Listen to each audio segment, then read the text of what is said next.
வணக்கம். தமிழ் செய்தி அறிக்கையோடு நீதிராஜா வர்ணன். முதலில் தலைப்புச் செய்திகள். லண்டனில் இலங்கை தமிழர் ஒருவரின் கடையும் அடித்து நொறுக்கப்பட்டுள்ளதாக தகவல். 80 வயதுக்கு மேற்பட்டவர்களுக்கு ஓய்வூதியம் ஒன்றையும் வழங்க திட்டம். முதலாவது ஒருநாள் சர்வதேச போட்டியில் ஆஸ்திரேலிய அணி 7 விக்கெட்டுகளால் இலங்கையை வென்றது. அவை இன்றைய தலைப்புச் செய்திகள். இனி விரிவான செய்திகள். லண்டனில் இதுவரை நடந்திராத அளவிற்கு தற்போது கலவரம் நடைபெற்று வருகின்றது.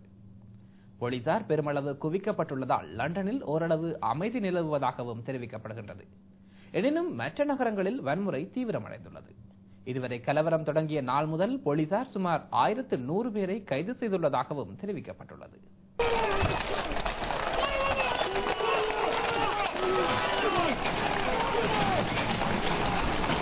லண்டனில் கடந்த 5 நாட்களாக நிலவிய வன்முறைகளில் கொள்ளையடிக்கப்பட்டு தீக்கிரையாக்கப்பட்டுள்ள பல வர்த்தக நிலையங்களில் இலங்கை தமிழர் ஒருவரின் கடையும் அடித்து நொறுக்கப்பட்டு அனைத்து பொருட்களும் சூறையாடப்பட்டுள்ளதாக தெரிவிக்கப்படுகிறது. கிழக்கு லண்டனில் உள்ள கந்தையா சிவாகரனின் கடை முற்றாக அழிந்துள்ளதாக தெரிவிக்கப்பட்டுள்ளது. மேலும் கடந்த 11 வருடங்களாக விடுமுறை எதுவும் பெறாமல் வாராந்தம் 90 மணித்தியாலங்கள் இவர் உழைத்ததாகவும், ஆனால் இப்போது அவரின் கடையின் பொருட்கள் வன்முறையாளர்களால் கொள்ளையடிக்கப்பட்டு கடையும் நொறுக்கப்பட்டுள்ளதாகவும் கூறப்படுகின்றது. இவரின் கடைக்கு ஏற்பட்ட சேதம் சுமார் 50,000 ஸ்டேர்லிங் பவுண்ட்கள் என தெரிவிக்கப்படுகின்றது.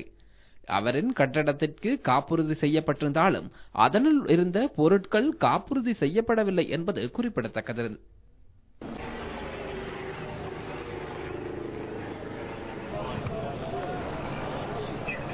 Trouble ensues. The more police that arrive, the more aggressive people are becoming.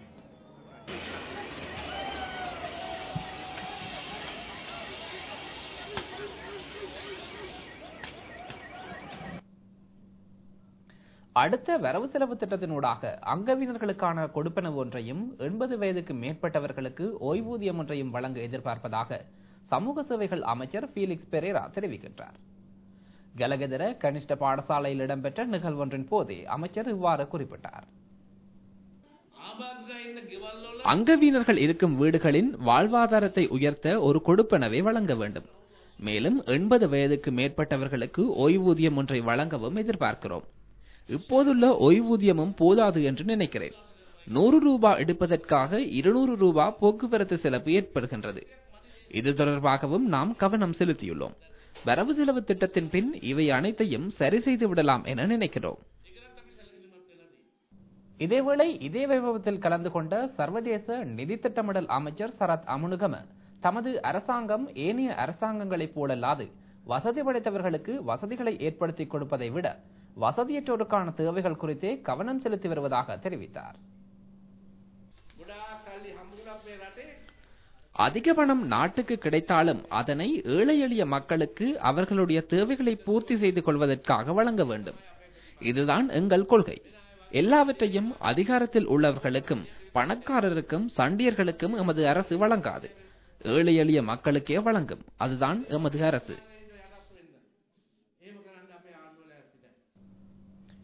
இஸ்லாமியர்களுக்கு ரம்லான் மாதம் என்பது மிகவும் முக்கியத்துவம் வாய்ந்த மாதமாகும். இம்மாதமானது எத்தனையோ வழிகளில் அருள் பெற்ற மாதமாகும். ஏற்ற இறக்க நிலைமையில் தம்மை மேம்படுத்தவும் வளப்படுத்தவும் இம்மாதத்தால் முடிகின்றது. அத்தோடு தனிப்பட்ட முறையிலும் சமுதாயம் என்ற வகையிலும் தமது நிலைமையை முழுமையாக மாற்றியமைக்கக்கூடிய திறனும் இந்த புனித மாதத்துக்கு உண்டு. இதனால் ரம்லான் மாதத்திலே அதிகமாக கொடை வழங்கும் நிகழ்வுகளை உலகமெங்கும் காணக்கூடியதாக இருக்கும். உலகத்திலே அவன் சந்தியை வச்சு ஒரு 100 தலைமுறைக்கு சும்மா பின்னேறும். தந்தை இழந்த சிறார்களுக்கான நோன்பு கால விசேட நிதியுதவியும் அவர்களுக்கான பெருநாள் புத்தாடை வழங்கும் வைபவமும் பரக்ககதினிய அரபு கல்லூரியில் நேற்று நடைபெற்றது. ஜமாத் அன்சாரி சுன்னத்தில் முகமதியாவின் ஏற்பாட்டில் இந்நிகழ்வு ஜமாத் அன்சாரி சுன்னத்தில் முகமதியாவின் பொதுச் செயலாளர் ஏஎல் கலிலுர் ரஹ்மான் தலைமையில் நடைபெற்றது. இந்த ரம்லான் மாதத்தின் சிறப்பம்சமே பேரிச்சம்பழங்கள் தான். சவுதி அரேபியாவில் தான் பேரிச்சம்பழங்கள் காய்த்து உலகிற்கெல்லாம் பேரிச்சம்பழங்கள் கிடைக்கின்றன. ஆனால் அதே சவுதி பாணையில் காத்தான்குடி நகரில் 70 பேரிச்சம் மரங்கள் நடப்பட்டு அவை காய்த்து கொழுங்குகின்றன. பிரதியமைச்சர் எம்எல்ஏஎம் ஹிஸ்புல்லாவின் முயற்சியினால் இம்மரங்கள் நாட்டப்பட்டன. வீதி அழகிற்காக நடப்பட்ட பேரிச்சம் மரங்கள் தற்போது காய்த்து குலுங்குவதற்கான பலரும் வருகை தருகின்றனர். புற்றுநோயை தங்கம் குணப்படுத்தும் என தற்போது கண்டுபிடிக்கப்பட்டுள்ளது. ஆபரணங்கள் செய்யவும் வேறு சில தேவைகளுக்காகவுமே தங்கம் இதுவரை பயன்படுத்தி வந்தமை குறிப்பிடத்தக்கது. புற்றுநோயை குணப்படுத்த தங்கம் உதவுமா என்பது தொடர்பில் மேற்கு ஆஸ்திரேலிய மற்றும் கிரிப் பல்கலைக்கழகங்களைச் சேர்ந்த நிபுணர் குழு ஆய்வுகளை மேற்கொண்டது. இதன்படி தங்கத்தை ரசாயன ரீதியாக மாற்றம் செய்து புற்றுநோய்க்கு சிகிச்சை அளிக்கப்பட்டது.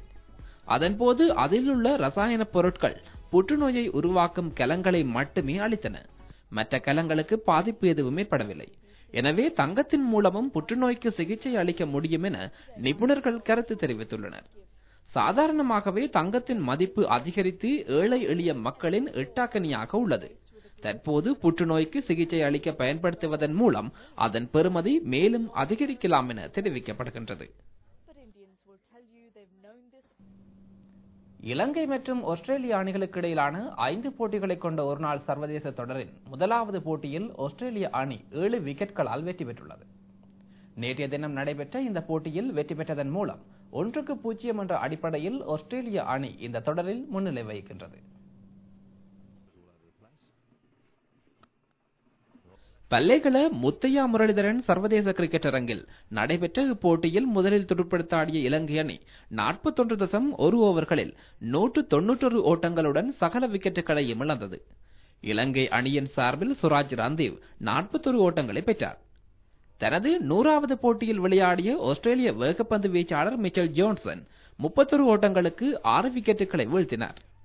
இதற்கு முன் 26 ஓட்டங்களுக்கு 5 விக்கெட்டுகளை வீழ்த்தியமையே அவரின் சிறந்த பந்துவீச்சாக இருந்தது.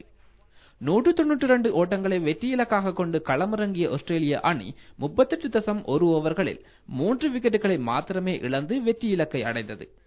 ஆஸ்திரேலிய துடுப்பாட்ட வீரர்களில் ஷேன் வாட்சன் 69 ஓட்டங்களையும், ரிக்கி பொன்டிங் 53 ஓட்டங்களையும், அணித்தலைவர் மைக்கேல் கிளார்க் ஆட்டமிழக்காமல் 53 ஓட்டங்களையும் பெற்றனர்.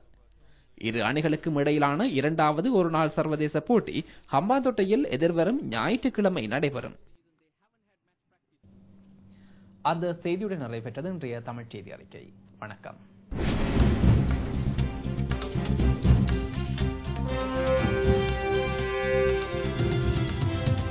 This is Ada Derana, Sri Lanka's prime time news bulletin.